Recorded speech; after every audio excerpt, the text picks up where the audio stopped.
¿Qué significa realmente que una película esté sobrevalorada? ¿Que es mala? ¿Que no nos gusta? ¿O que el mundo entero parece amarla mucho más de lo que merece? En el cine hay películas que no solo rompen la taquilla, sino que se convierten en fenómenos culturales intocables, incuestionables. Y, sin embargo, cuando las miramos con un poco de distancia, descubrimos que su prestigio quizás está inflado, como un globo que tarde o temprano puede pincharse. Y ojo, esto no se trata de hate. Una película sobrevalorada no es necesariamente una película mala. Es esa producción que la crítica, el marketing o el propio público elevan a un pedestal altísimo, aunque su valor artístico o narrativo no esté a la misma altura. En otras palabras, todos la ponen en el Olimpo, pero cuando uno la revisa con calma, se da cuenta de que quizás no es más que un mortal disfrazado de Dios. Hoy vamos a analizar qué define a una película sobrevalorada, en qué se diferencia de una infravalorada,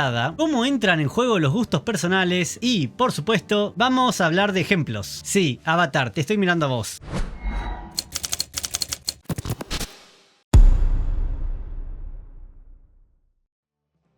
Cuando digo que una película está sobrevalorada, no estoy diciendo que es una porquería. Lo que señalo es una distancia entre lo que la película realmente ofrece y el lugar donde la cultura, la crítica o el público la colocaron. Es como si todos la hubieran puesto en una vitrina de museo con un cartel que dice obra maestra, cuando en realidad, si la miramos sin esa aura alrededor, quizás sea solo una buena película o incluso apenas una correcta. La diferencia clave es esta: una película mala rara vez es considerada sobrevalorada, porque nadie la coloca en ese pedestal en primer lugar. En cambio, la película sobrevalorada suele estar rodeada de premios, críticas entusiastas, récords de taquilla o legiones de fans que la defienden como si fuera una religión. Es ese caso en el que el consenso parece unánime, pero al revisarlo en frío, aparecen las grietas. Un buen ejemplo es Crash, del 2004, la ganadora del Oscar que pretendía dar una mirada profunda sobre el racismo en Los Ángeles, pero que muchos consideran manipuladora y forzada en su guión. Sin embargo, durante un tiempo fue celebrada como si fuese la reflexión definitiva sobre el tema. Del otro lado tenemos el fenómeno opuesto: las películas infravaloradas. Son aquellas que, en su momento, no recibieron la atención que merecían, ya sea porque pasaron desapercibidas en taquilla, porque la crítica no las entendió o porque estaban adelantadas a su tiempo. Muchas de estas obras con los años se convierten en películas de culto. Pensemos en El Gigante de Hierro, un fracaso comercial en su estreno, pero hoy considerada una joya de la animación, con un nivel de sensibilidad y humanidad que supera a muchos clásicos más famosos. En resumen, lo sobrevalorado no es malo por definición. Lo infravalorado no es automáticamente genial, pero ambos conceptos nos sirven para entender que la valoración de una obra no es fija, no es universal, y está atravesado por moda, marketing, contexto histórico y, por supuesto, gustos personales.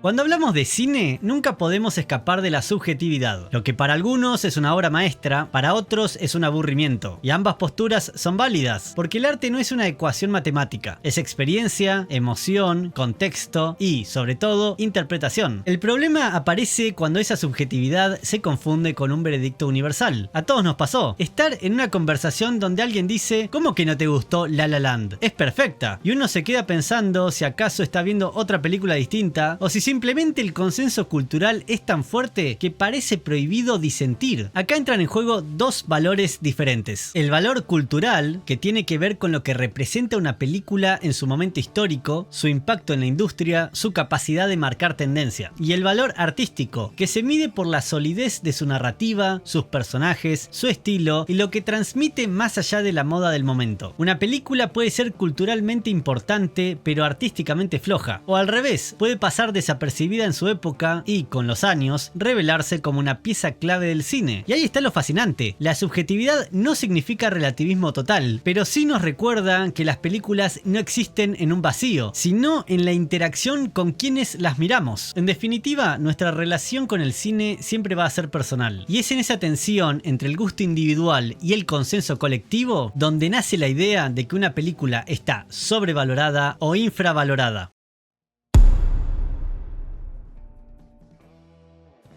Para que una película sea percibida como una obra maestra, no depende exclusivamente de lo que se ve en pantalla. Hay una serie de factores externos que influyen directamente en cómo la recibimos y que muchas veces inflan su prestigio más allá de lo que se merece.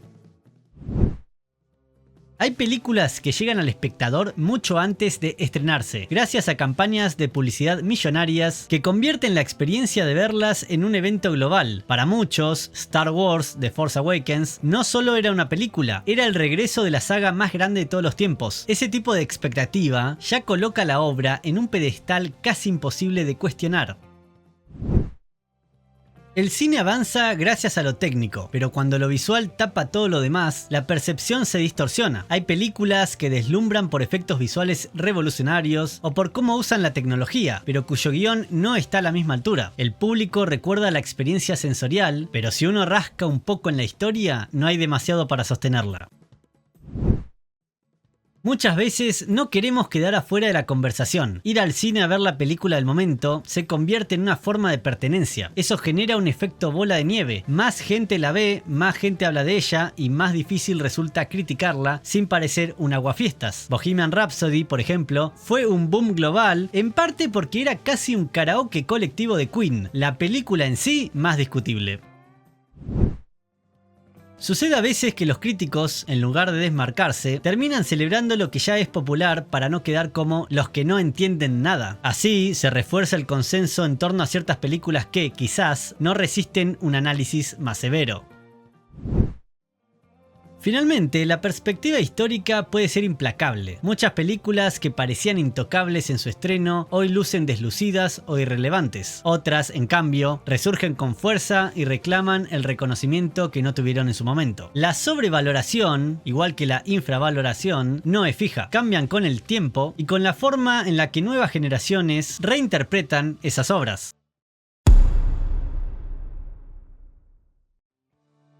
Hablemos de Avatar, la gran joya de James Cameron. La película más taquillera de todos los tiempos, hasta que Endgame la sacó y luego le devolvieron el trono con reestrenos estratégicos. Y, sin embargo, ¿cuánto impacto cultural dejó realmente? Cuando se estrenó en 2009 fue un fenómeno visual. Nadie podía creer lo que veía en pantalla. El 3D, los efectos digitales, el mundo de Pandora, era una experiencia técnica única. Pero si rascamos un poco, el guión no estaba nada a la altura. La historia era básicamente Pocahontas en el espacio o Danza con Lobos versión extraterrestre, y metamos algo de Atlantis en la mezcla. Personajes planos, diálogos olvidables y un mensaje ambientalista tan obvio que parecía un panfleto. Y ahí está el punto. El valor de Avatar se sostuvo casi exclusivamente en la innovación técnica, no en su narrativa. Cameron apostó todo al espectáculo y en ese sentido ganó, pero narrativamente no dejó nada nuevo. De hecho, si pensamos en películas de ciencia ficción contemporáneas como Distrito 9, Inception, Hijos del Hombre, todas tuvieron un impacto mucho más profundo en la cultura, en la conversación cinéfila y en la forma de entender el género. Ahora, pensemos en el verdadero termómetro de una película, el tiempo. Una película que recauda más de 2.000 millones de dólares debería quedar grabada en la memoria colectiva, tener personajes icónicos, frases citables, escenas inolvidables y, sin embargo, nadie habla de Avatar. ¿Cuántos recuerdan el nombre de los protagonistas sin tener que googlearlo? ¿Cuántos citan un diálogo de la película? ¿Dónde están los fans apasionados, los disfraces, la cultura alrededor? No existen. Avatar fue una experiencia de cine, no una película con legado. Incluso la secuela lo confirmó. Avatar, la forma del agua, repitió la fórmula. Efectos impresionantes, una historia reciclada, recaudación descomunal y silencio absoluto apenas un par de meses después. Es como si el público la hubiera visto, aplaudido y archivado en un rincón de la memoria. En definitiva, Avatar es el ejemplo perfecto de película sobrevalorada. La crítica la aplaudió, el público la convirtió en un récord absoluto de taquilla, pero artísticamente no hay nada sólido detrás. Fue, y sigue siendo, más un show tecnológico que una gran película. Al final del día, decir que una película está sobrevalorada no significa odiarla ni prohibir que a alguien le guste. Significa entender que existe una diferencia entre lo que es una obra en sí misma y el pedestal donde la puso la crítica, el marketing o el público. El cine es arte, pero también es industria, y esa mezcla produce fenómenos fenómenos como Avatar, películas que arrasan en taquilla, que se venden como la experiencia definitiva, pero que con el tiempo dejan poco o nada en la memoria colectiva. Y también nos regala lo contrario, películas pequeñas, olvidadas en su estreno, que años después se convierten en referentes. Lo importante es no confundir la opinión mayoritaria con una verdad absoluta, porque al final lo que queda de una película no son los millones que recaudó ni los premios que ganó, sino el impacto que tiene en quienes la ven, la forma en que resuena o se desvanece con el paso del tiempo. Así que la próxima vez que alguien te diga que tenés que amar sí o sí cierta película porque es intocable, acordate de esto: en el cine, como en la vida, todo pedestal puede ser demasiado alto para lo que realmente sostiene. Díganme en los comentarios alguna película que ustedes consideren sobrevalorada y una que consideren infravalorada. Este fue un tema propuesto por los miembros del canal y votado por todos los suscriptores. Si quieren proponer temas en la próxima ronda, pueden hacerse miembros si no lo son ya, y los miembros pueden ya ir pensando un próximo tema. Los demás se van a limitar a votar. Si les gustó este video, dejen un like, así YouTube se lo recomienda a más personas. Y si les gustan mis videos y los ven seguido y aún no se suscribieron, háganlo, que es solamente un clic. Les recomiendo el video que hice sobre el Hollywood Woke y, por qué no, el nuevo programa de reseñas informales. Nos estaremos viendo con el próximo video y